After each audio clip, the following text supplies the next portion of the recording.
Okay, hello everyone. This was the first presentation, and we are Group A. And our topic is over there, identifying realistic exit level curriculum goals. So all the teachers, we came together and we discussed our experiences from our universities. We're all from different universities and we're sharing same problems generally. So we just made a brainstorm and we just gathered the ideas, and then we decided how we can create the ideal curriculum, that we can do the perfect curriculum, because situations change all the time. So we tried to do the ideal one. So let's look at our principles that we have found during our discussions. So let me move.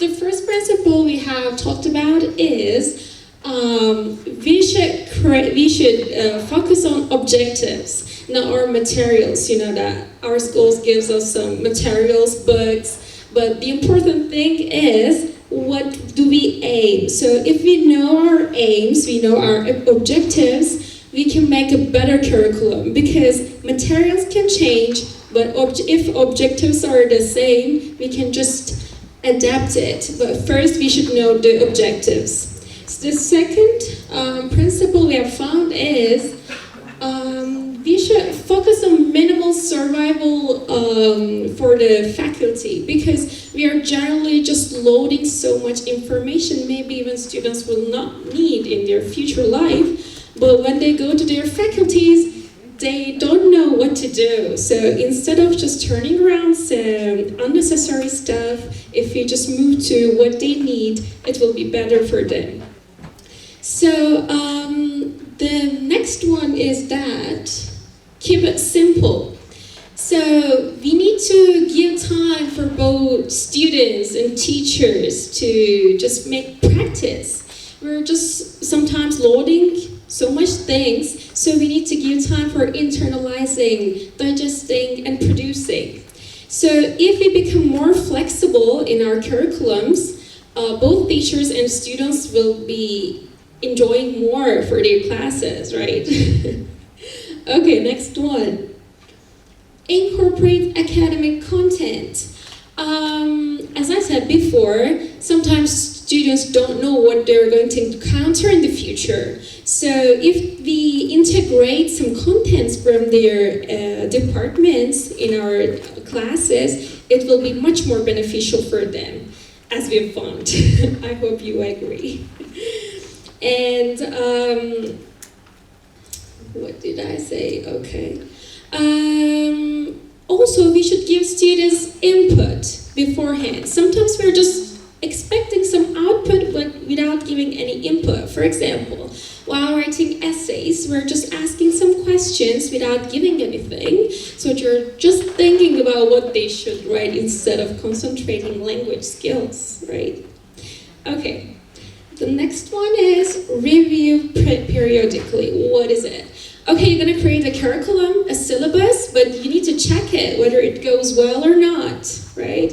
You need to see the track, and you should see the results and process. So we need to review it all the time. So we can see how people do it. What do I mean by people? Stakeholders, students, teachers, administrators, right? Everybody. Okay, next one. Promote students' autonomy, yes. We should teach our students how to learn on their own, right? So our curriculum should give us some room to teach it. Instead of just following some basic steps and giving some restricted rules, we should teach them to be autonomous. And the last step is that incorporate technology. Even we restrict our students not to use technology in classes, it's impossible, because they have smartphones, smartwatches, so they take pictures. So instead of just preventing them, maybe we can just adapt them into our classrooms. But the thing is that sometimes we learn something new from technology, and we want to just apply it to our classrooms without any target or aim. So we should have an aim first, and then we should apply it. In this way, our students' motivation will raise, and we will have funnier and happier students by this way. So now, my friend Mediha will continue to with the steps how they're going to work. So thank you. And after the principles, we decided on the steps we should take to implement those curriculum. And for that, the first step is needs analysis. For the needs analysis, there are some things we need to do. The first one is like conducting some surveys to the stakeholders, like the teachers, the students, and forming some focus groups consisting from the faculty members to see what they really need in the faculty. Another step we need for needs analysis, we need to observe the classes in faculty and prep courses, so we can see better what they really need, so we can design our curriculum accordingly. And we need to analyze their corpus, what reading texts they have, what exam papers they give, what is in their exams, their assignments, the vocabulary lists, the terminology, the samples of the students' output, what projects they produce, and if our curriculum will meet their needs.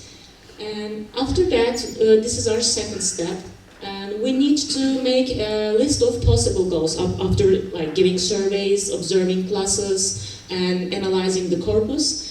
And this list might be a long one, as it consists of the possible goals. And after the possible goals are set, we need to simplify them, as the list probably will be very long. We need to make a list of very simple goals we can put into life. And as we have resource limitations, time limitations, our curriculum should be very simple and applicable. And we need to consider the educational and cultural background of the students and what they really need in the faculty. And as my friend said, what minimum information they need for their faculty classes, they can survive there. And the last two steps are piloting, like applying the curriculum we designed. And this probably will take like a year maybe. And after a year, we need to review our curriculum. Like we can give surveys again, we can get feedback from focus groups again, and we can evaluate our program, and we can apply a new one. Maybe we can make some changes in the curriculum we designed. And this is kind of a cycle: revision, getting feedback, revising, and this goes on like that. And as I mentioned, we need to make a needs analysis, set possible goals, simplify the goals we decided on, and piloting the curriculum we designed, and then, as my friend mentioned, holding periodic evaluation. And this is the cycle of our curriculum. Okay, thank you.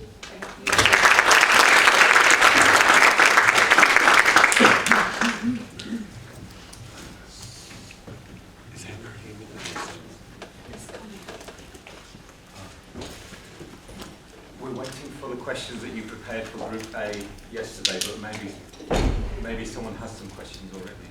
Does anyone have any questions for We haven't answered the questions already.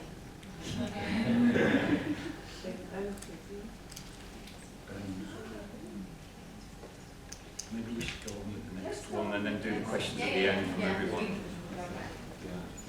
Okay. So, thank you very much. Thank you. Hey, thank you. Is Group B presenters?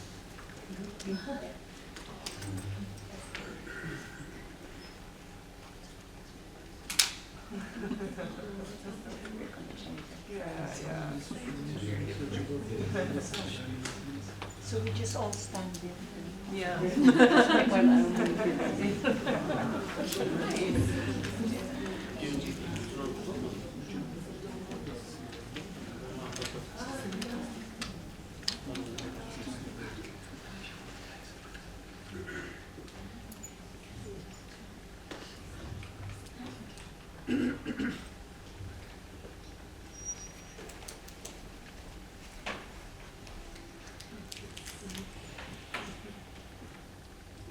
Hello everyone, I am Gülen and I am here to present Group B's ideas and results on curriculum design.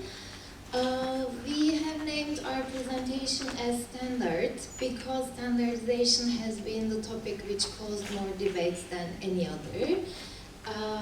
Standardization is safe, or does it drive us away from art and creativity? We are going to put some more emphasis on that. So let me start with the first principle we had, which is recycling. For grammar recycling, we have seen that almost all schools use weekly revisions. However, not all schools use weekly quizzes. There's a question mark because some of us think that it puts so much pressure on students, while others think that it makes students study regularly. Productive-based revisions and online platforms are also used, which includes technology. For vocab, we have more activities, including warm-up activities like synonyms, antonyms, games like hot seat or Kahoot, writing a story using new vocabulary or newly learned grammar topics, drilling for pronunciation, stress, and intonation, role play activities, and we can ask students to keep a vocab notebook at the beginning of the semester, check them weekly, and grade them so that we encourage them to do it, and classroom projects to make them collaborate and interact. For writing, we like the idea of choosing the wrong sentences from students' essays and projecting them on the board, asking them to find the mistakes and correct. We don't tell the students' names, but they usually say, oh, this is my sentence, this is my mistake, and it can be fun. Also, dictation activity for kinesthetic students, punctuation activities such as giving texts or poems and asking them to add commas and full stops. Next one is assessment, which is the scariest part of education for students. Here you can see alternative assessment styles. You may say that some of them are already traditional, time flies and everything is changing so quickly. For example, presentations, debates, and online platforms can already be listed as traditional ones. The first one is collaborative, which requires students to work together and create together, like script writing. Second one is dynamic assessment, which focuses on the process and the progress of the student. You give a task in the classroom, such as writing an essay, and you go around the class while they are writing, check their mistakes and tell them what to do, so that you can see not only the product but also the process. Civil involvement projects might be something different for you. It includes students interacting with the neighborhood of the school or the citizens of the city, and it makes students use the language outside the class as well. They can find projects like protecting animals or helping primary school students learn English. There was another issue of proficiency exams on our list, but we prefer to list it here. And we believe that schools should make the students sit in a proficiency exam at the end of the prep school term. And those exams must include speaking and writing. And after the exams, we cannot just continue with the next years. We need to ask graduate students' ideas, teachers, and testing units for feedback. Next one is material choice. Most teachers are happy with already prepared ready materials because they don't need to think about the materials of each class. However, when you want to prepare extra materials, should you ask the coordinator for approval or should you just upload it on the platform? There was the question of this. The books are very important materials for us, for sure. And who should select the books? All the teachers, some of the teachers, just the coordinators, or should the students be involved? We talked about these questions. While choosing, of course, prices are also important, whether the book has online components or not, whether it reaches students' objectives, does it have a booklet, is it meaningful, culturally appropriate, like can the students get the main ideas, the jokes, does it appeal to them? And it should be global because we are not preparing our students only for the American speakers or British speakers.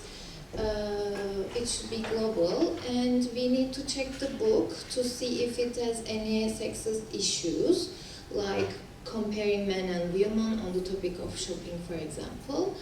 And political and religious issues are not usually included, but we should make sure that they don't have it.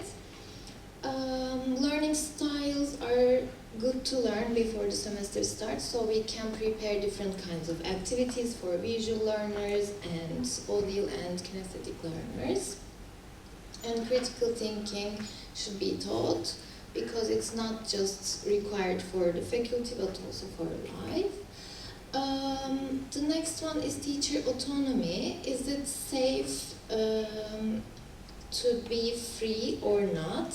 We were divided on that topic as well. Can we choose our material on our own, or should we be allowed or not? And we need to be in contact with our partner all the time. And standardization makes us feel under pressure or not. It's for sure gives equal rights to students, but how does it make the teacher feel? And does standardization kill creativity? We mostly said yes. So that was the end of our discussion. However, especially William wanted to look at the topics from the students' perspective as well. So we talked about these things, that we need to tell them our goals at the beginning of the semester, give them orientation handbooks, give them a survey so that we learn what they expect from the prep school. And we can give them weekly can-do tasks after each unit to make them themselves see what they can do and can't. Tutorials like remedial classes and representatives from students so that we collaborate with students. And we should accept their objections about exams and give them the right to revise it again, to see together. And we can get feedback from graduate students to improve ourselves, our programs. And we can ask professors or other schools' teachers to develop ourselves again. So that's all we would like to say, and now it's time for your questions. Thank you very much.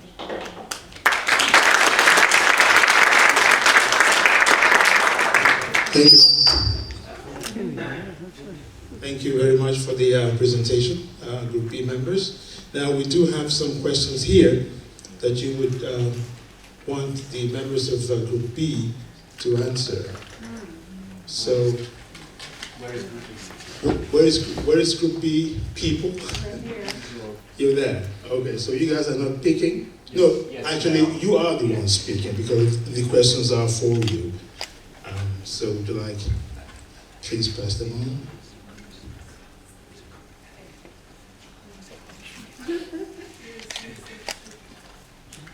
You have to answer all of them. Yes. If you can't answer it, you can ask the other groups to help.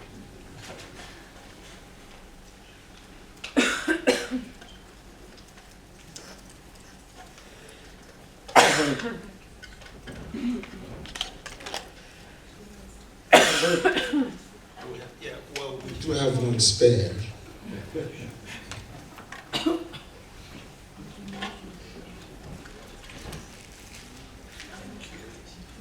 And we have the mic.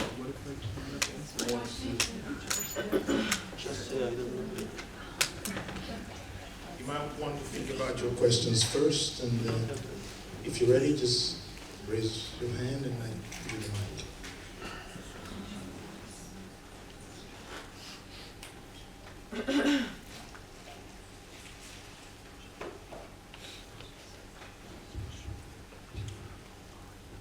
This is a very typical classroom. No one wants to start first. This one's like, let's see who goes first. And then see how it lines up. Okay, you want to go first? Thank you.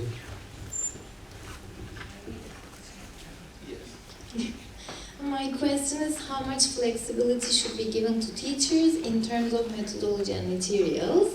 Our favorite question. So in terms of methodology, we believe that teachers should use their own technique as long as they cover the curriculum, there's no problem. But in terms of materials, they must cover the materials they are required to. If they want to do some extras, they can upload it on the online system so that they share it with the others, and then they can include extras in class. Thank you. Any more contribution from the B members, B group? Any extra things you want to say? We have some other In questions. support of what you just said? We've got similar questions actually. Oh, okay. All right. So the next question, who wants to go next? Yeah. Okay, so how does your curriculum address the issue of teacher autonomy? So it doesn't, of course it does, but the thing is, it was like our focal point actually.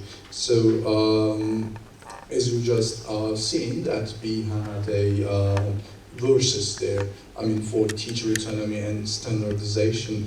But the thing is, mostly we agreed to disagree on certain points. But the things that we had in common was like using the, any standardization point as a guide for us, like a big plan, like pacing. Just it wasn't like to be used as something to entrap the students and also the teachers within the borders of a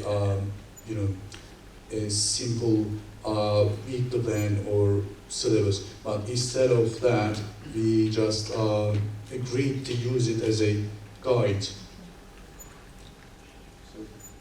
But we have a different question. Mine is also about teachers' autonomy. Teachers' autonomy, teachers' autonomy.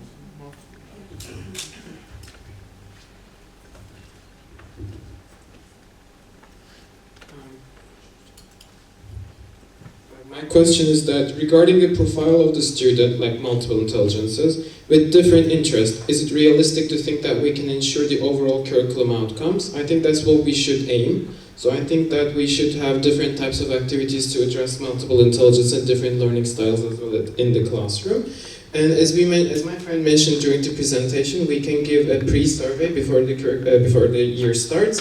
So based on the results of the survey, we can learn more about the way that our students learn the best, so we can arrange our teaching styles according to the results of the survey too. So that's all I guess. Thank you.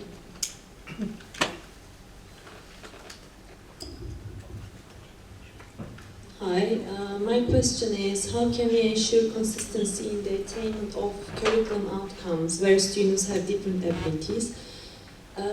For this, of course, when they come to the school, they have different abilities, and most of the Turkish students, we know from their background education, they lack speaking ability. So, what we should do while it is so important to design it in the while forming the curriculum. It should be based on their background and it should be based on their objectives. So we should be able to give them all the necessary skills. It is up to the teachers and the designing of the lessons. What we suggested in our presentation also, that we should take it outside the classroom in a way to make it more natural, because it's very overwhelming for the students to force the students who don't speak in a very unnatural environment. So we should be able to bring it into real life, and we should give them real life situation to tackle with them, and we can integrate mixed ability classes, and while also forming the classrooms, it's very important to have same level of mixed ability students. So they can come together, create projects, presentations, and do lots of creative activities.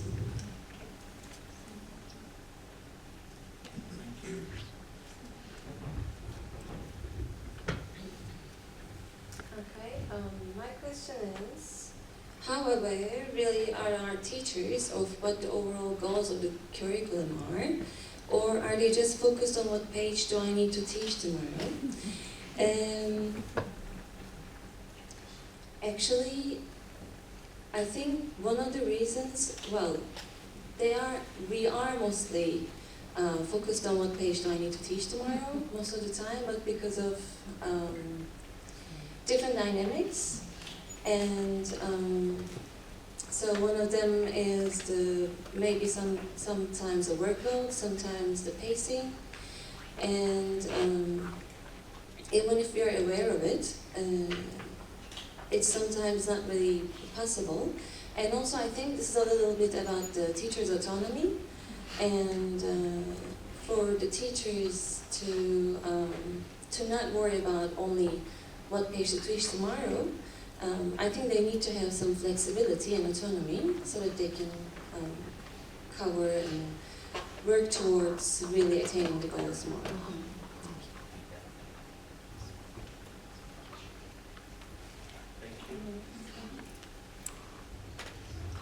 Thank you very much, B Group. And these are the questions. You're not getting away with it. There's no escape. Can I see the Group A members up? Okay. These are your questions. Good luck. I don't know when I just wished you good luck. Good luck. Pass it on, please.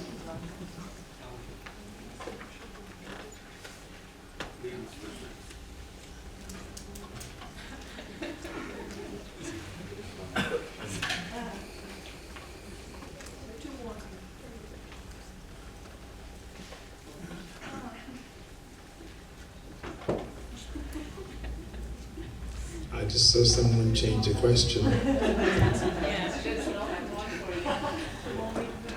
Is it no good?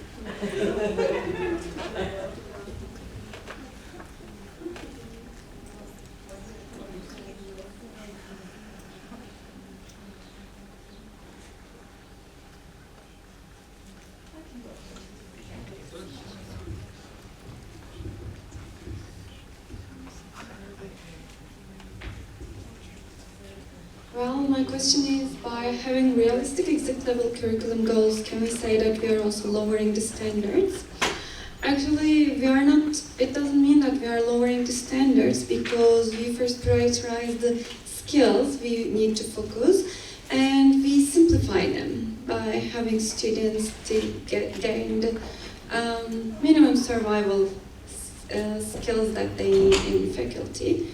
I don't think it's lowering the standards, it's just prioritizing them. Can I add to what you just said? Sure.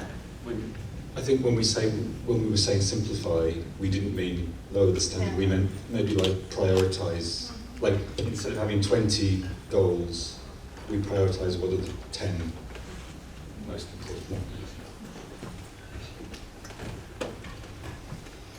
Hello everyone. My question is, what part of language do students struggle with the most in their departments? Actually, it's a very good question, considering our discussion, because to find out this question, we believe that we should ask the academicians in the faculties, and that we should be in touch with them to find the problematic parts, to focus and work on them.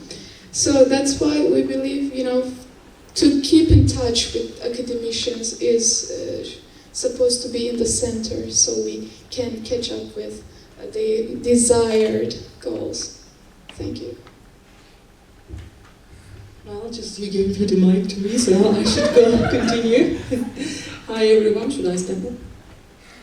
What I will say is just very similar to what she has already pointed out, and what my friends also made a point in their presentations. How can the gaps between the desired outcomes and reality be bridged? Okay, as we teachers always, hope for the best. We try to do the best for our students, and we prepare such almost perfect curriculums. But in reality, the students' outcomes might not always be the same.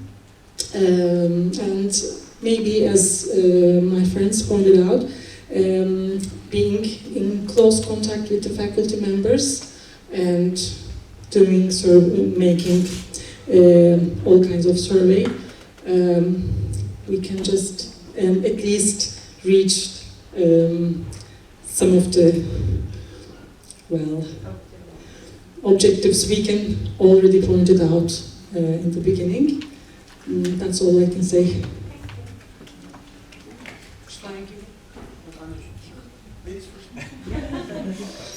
Hello everyone.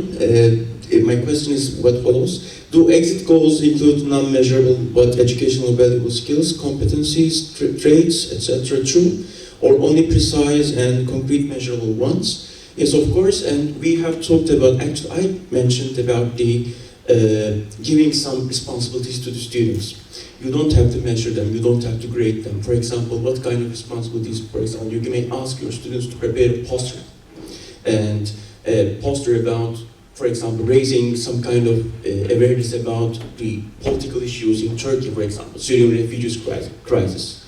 Raise the awareness of the public. The student either fulfills the task or doesn't. You don't have to measure it. He just takes 100 or 0. Another one is, for example, last year asked one of my class to write an email and to find a scholar abroad, okay, for example, from Catholic University of Leuven, and find a scholar who is interested in Turkey, and ask him whether he wants to learn a political, social, religious issue about Turkey.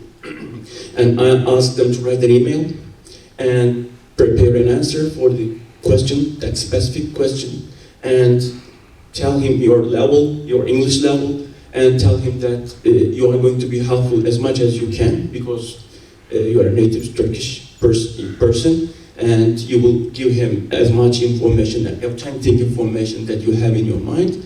And they have completed, at least one of my students completed 10 emails corresponding to each other, and he actually fulfilled the task.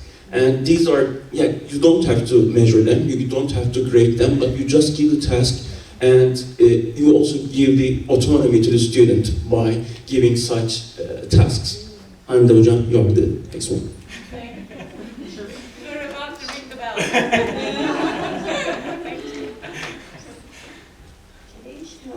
Hello, my question is a good one. Should testing departments be involved in the decision-making process of end goals? Şaşmadığımız yerden çıktı. But it's an interesting question, I think, but I think no, because we shouldn't design the curriculum regarding what we can test or regarding the test that we will give the students. I mean, it shouldn't be test-oriented. So, but of course, they can always join the meetings and give opinions.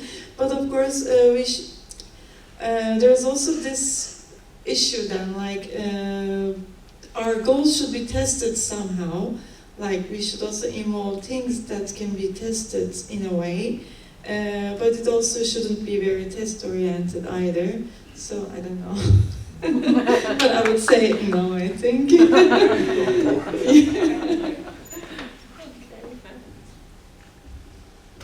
Hi everyone, my question is this: why do we have problems reaching to the realistic exit level goals? I think that's the most general question. I think the problem basically arises from the fact that we do not want to accept that we can't teach them everything.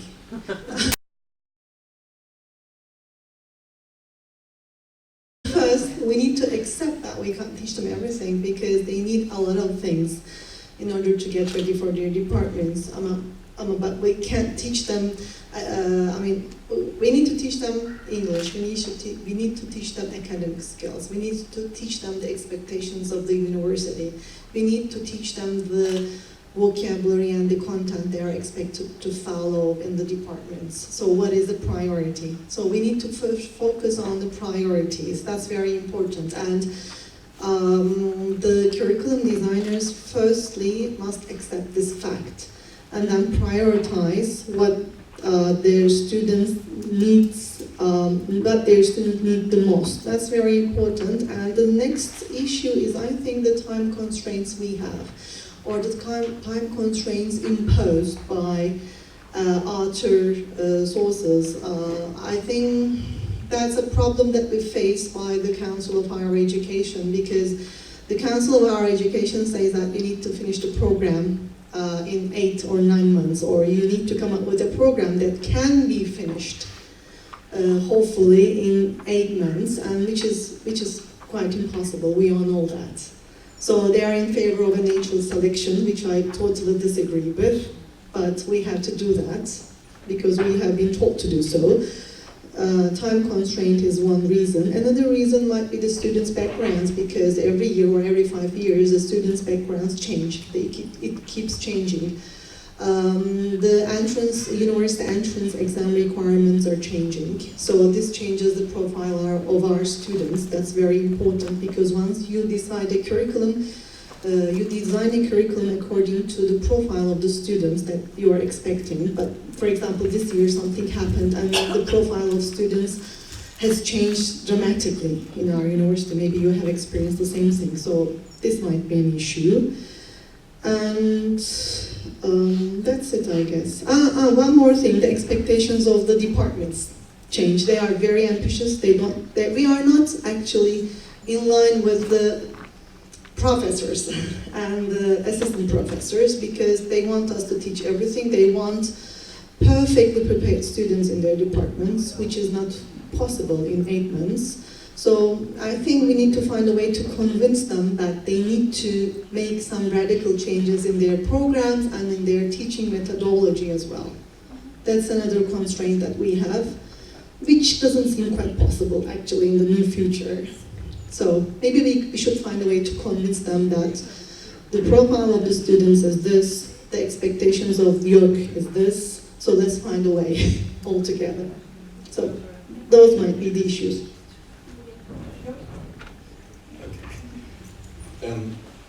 I've got 2 questions here. The first one we definitely already have a prepared answer for, and I think Hande will know the answer to this one. Who is it who actually decides on the exit level goals? Mr. Needs Analysis.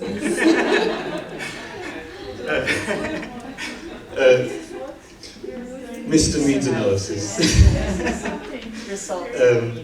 Because when we were discussing this, Hande said it should be Mr. Needs Analysis, like it shouldn't be this person or that person or this group. And then later on, somebody pointed out that maybe it was a bad idea to always have a man in charge. So we thought that it was Mr. Needs Analysis, but with help from Mrs. Periodic Evaluation. So we definitely thought that the needs of our students and faculty was the final measure of which goals we should have. And the other one was about CEFR. How do goals from CFR affect the process of identifying realistic curriculum goals? We talked a little bit about this, and I think we also talked about the global scale as well. And I can't remember what we said, but my personal opinion is that, well, don't forget that it's a framework of reference, so it's there for us to refer to, and it's a framework to help to organise ourselves. But it doesn't mean we have to take it as written in stone. We have to still, with the help of Mr. Needs Analysis, we have to adapt those descriptors and things to suit our local situation. Is there anyone else? Okay, my question has already answered actually. We talked about it in the presentation, in our presentation. How can the prep program and freshman English course developers collaborate more efficiently? As we said before, with the surveys, with the regular periodic reviews, and we should definitely need a corpus analysis. We should collect materials that the departments use, for example, the samples from the lectures, readings, collecting those documents, analyzing them, and deciding on our goals according to them. You're welcome.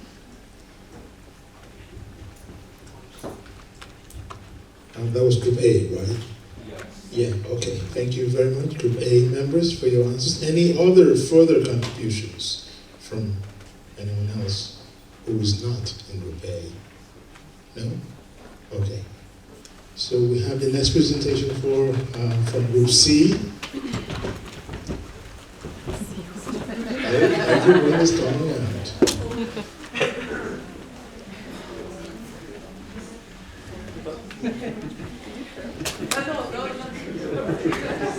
Hello everyone, just for starters, I'd like to tell you that we all going to present the presentation to you. And as for the first presenter, I'd like to start with our topic, overcoming the obstacles to common curriculum goals, presented by different entry levels.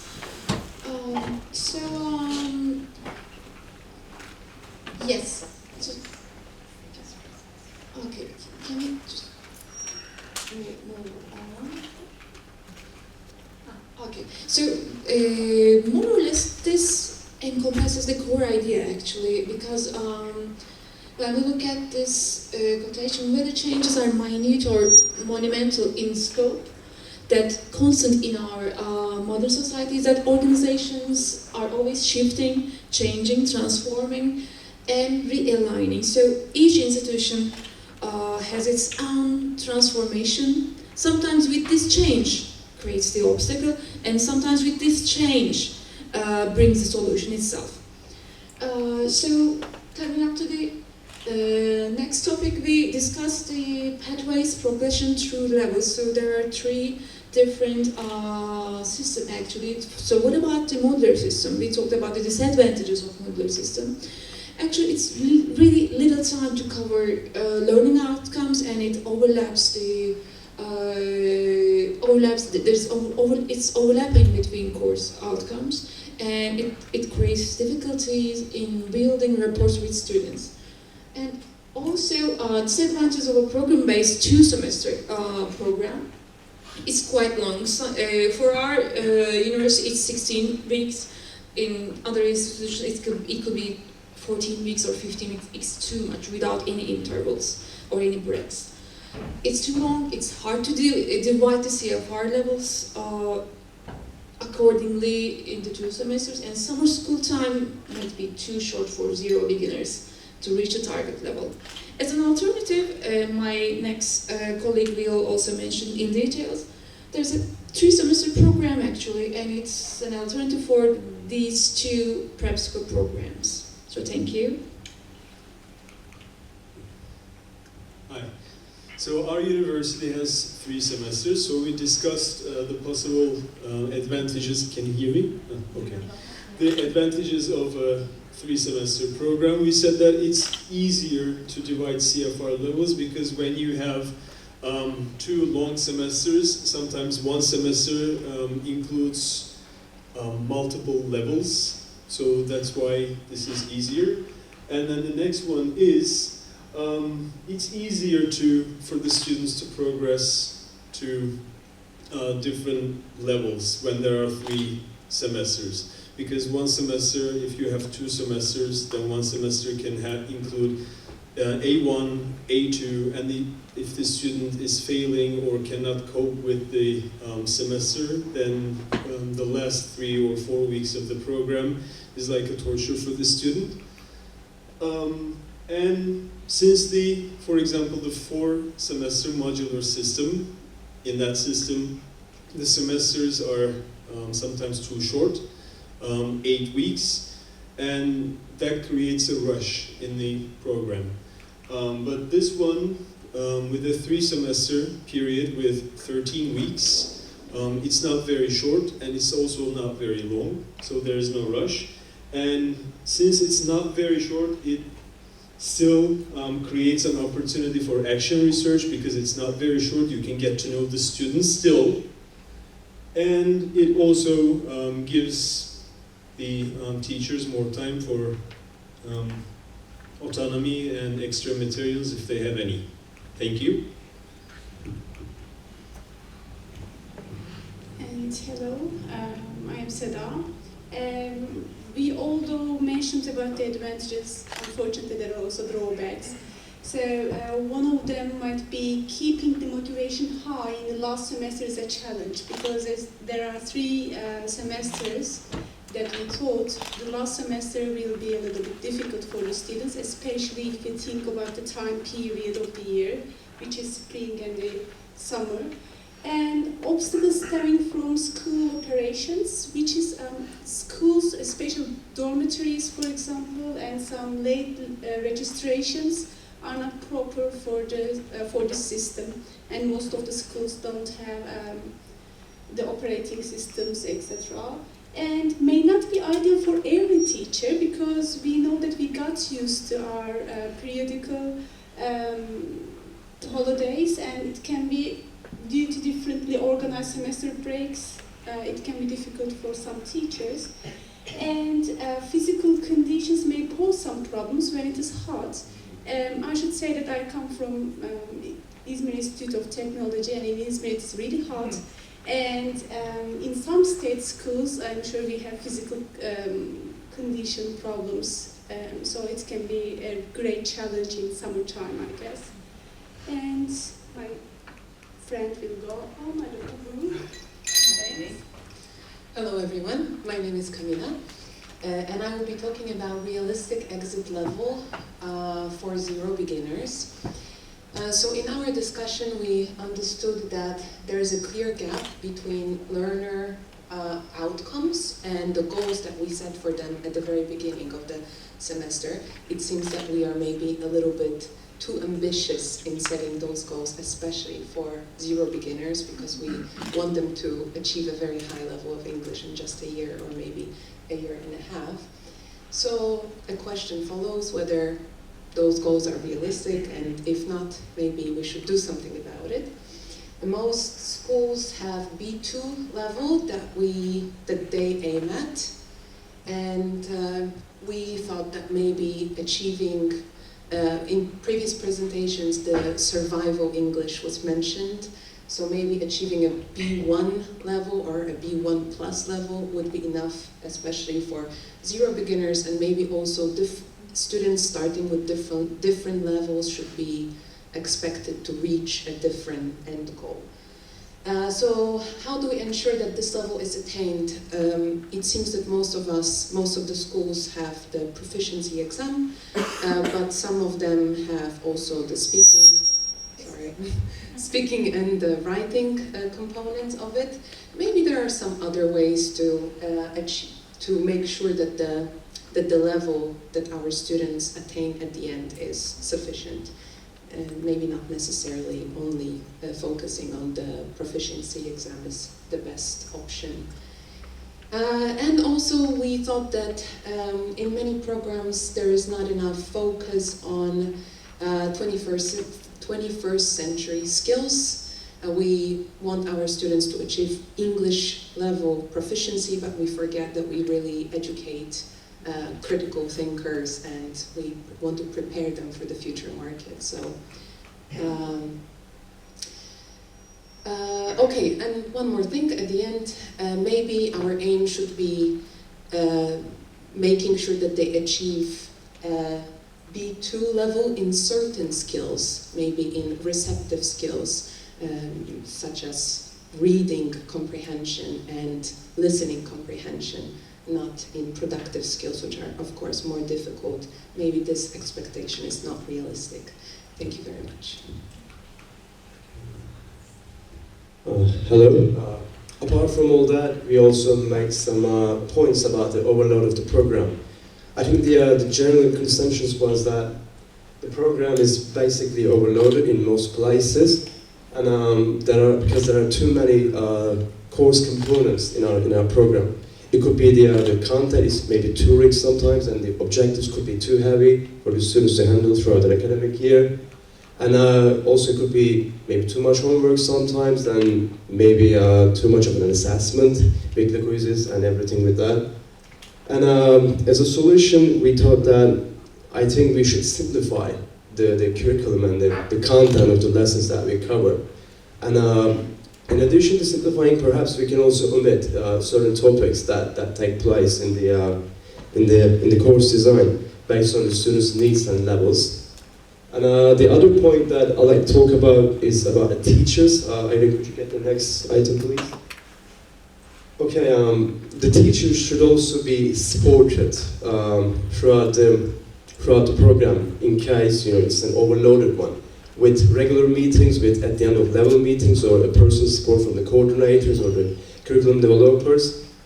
And since we said that we should simplify the program, in that case we should make more room for activities that would basically promote autonomy in learners. We could find, it could be within the curriculum or it could be outside the curriculum, so we could make more space for that instead of all the things that we usually do. And the last point is about the lack of consistency between the curriculum developers and the teachers, I guess.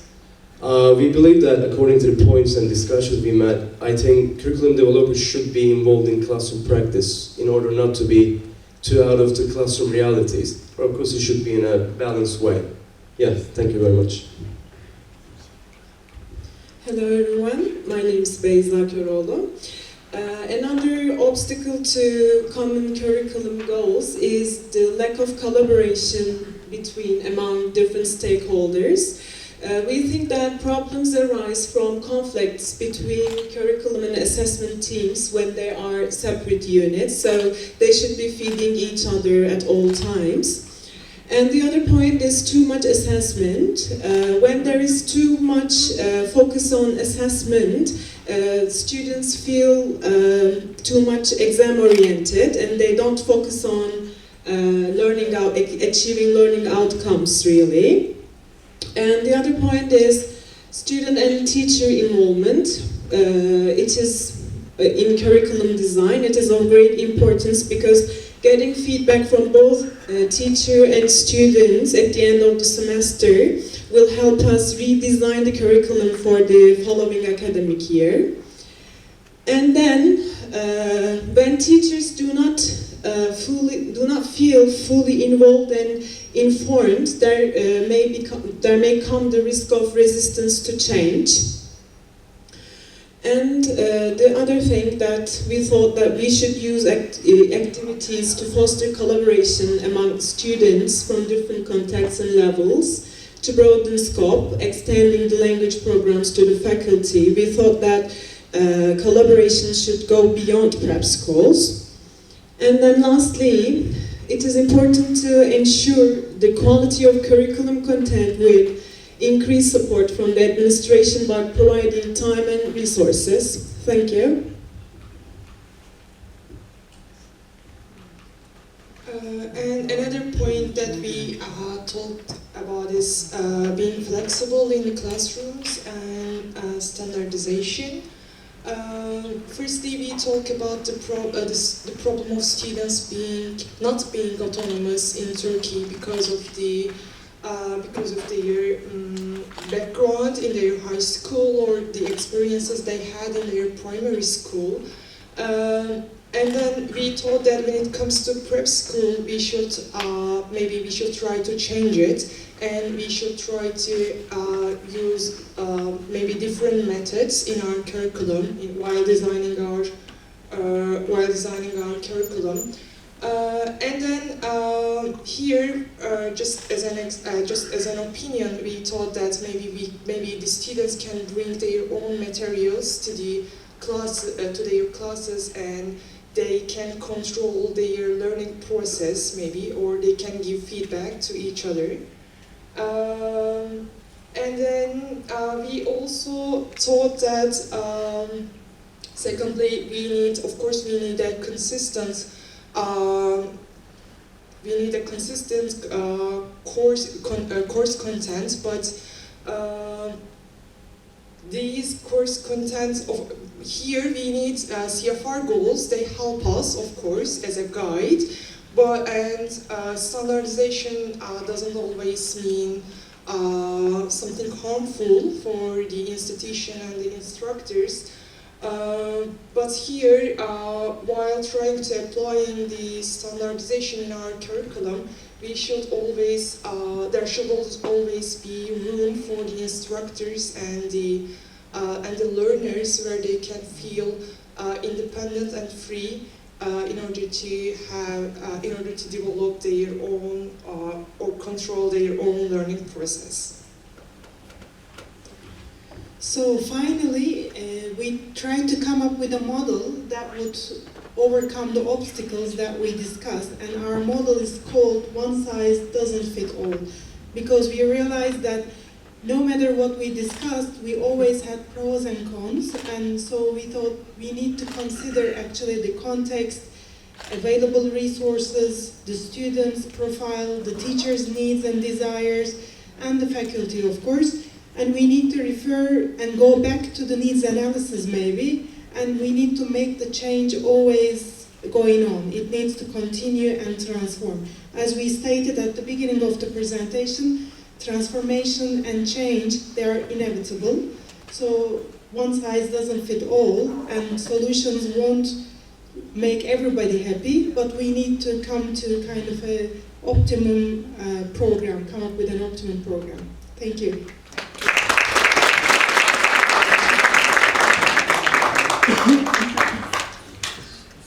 Thank you very much, Group C members. You have your questions here. For some reason, we have just 8 questions because this has grabbed one of them. We have 7 left, and would you please pass it back?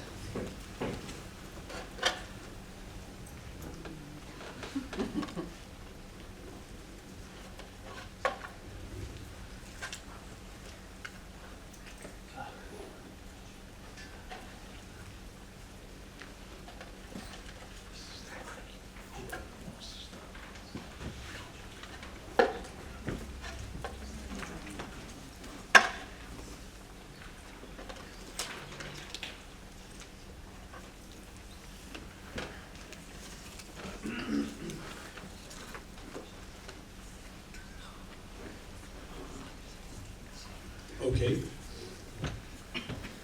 Mine is a bit long. There are 2 parts of this question, so I will take the first part.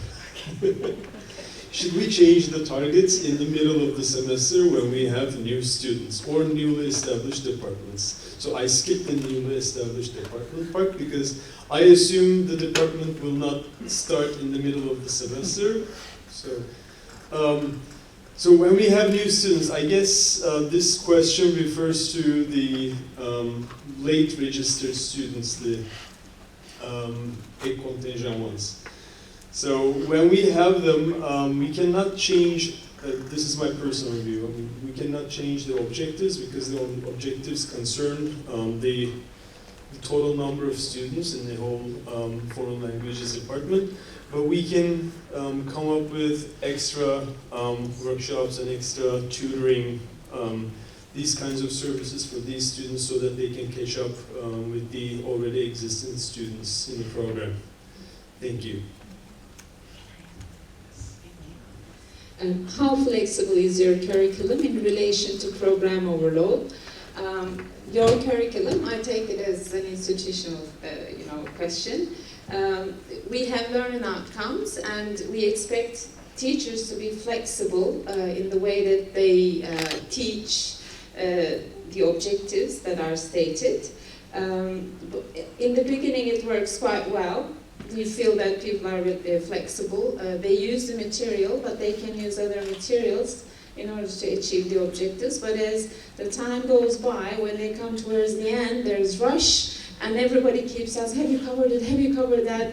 And grammar somehow takes more priority. So we have all the problems that everybody else has. So we start as an ideal, but we may end up as being test-oriented in the end.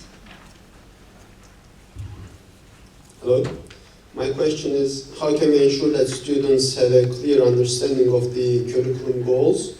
I can suggest a couple of ways. For example, our group mentioned involving students in various processes in relation to curriculum development and implementation. For example, if you ask students to bring their own materials to classroom to be used in certain lessons, of course they should be given the rationale of doing so.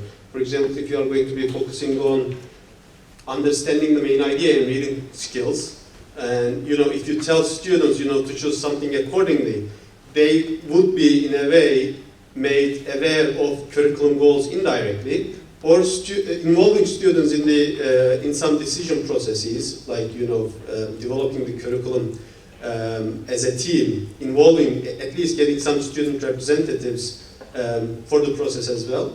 And a very practical way would be, I don't know if you find it ideal or not, explaining it in simple terms to the students in the beginning of the semester, like, okay, why you do what you do in the very beginning. Just tell them, share it with them.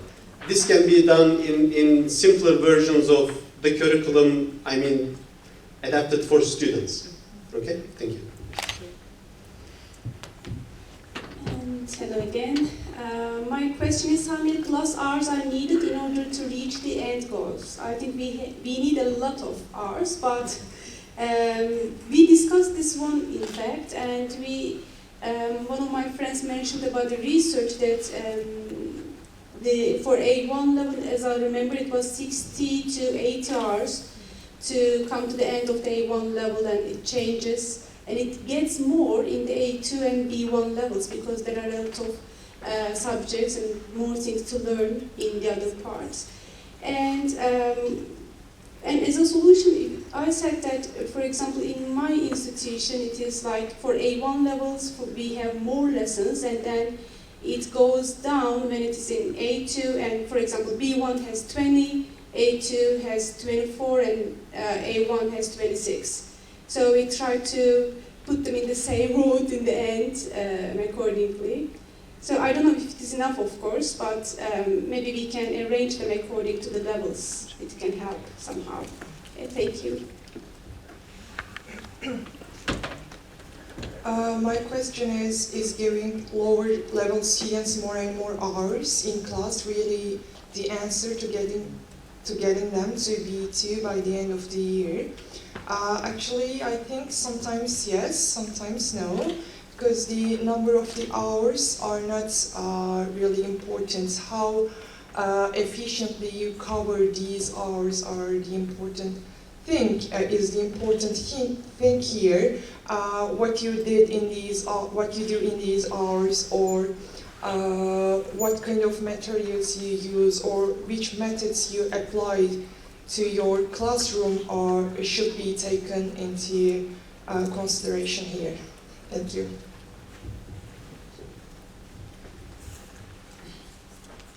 My question is, what is the actual orientation process of late registered students?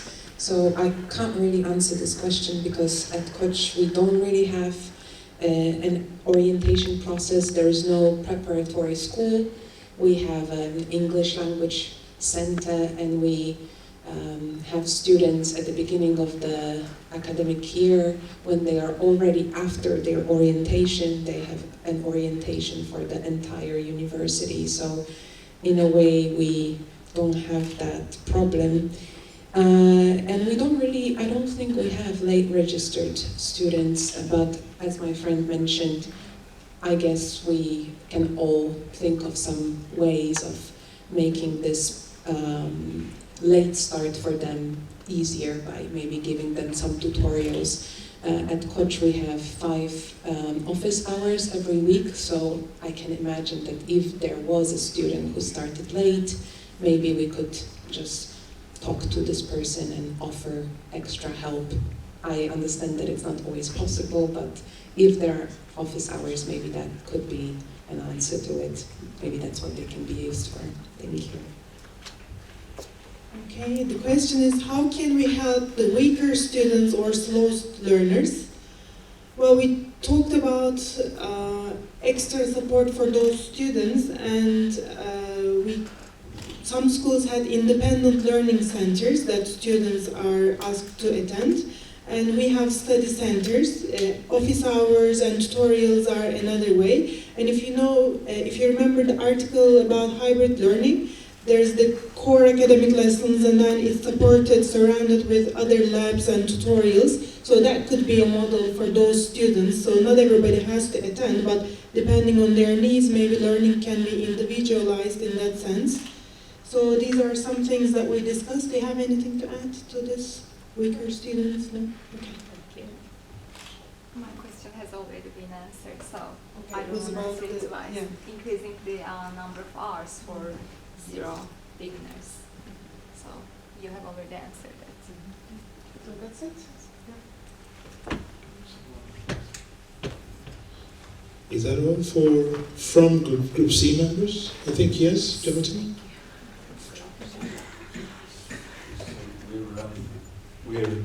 We're 10 minutes ahead of schedule, so why don't we have our tea break a little bit early and come back here. We'll start again at 3:10, so then we probably get an early finish as well.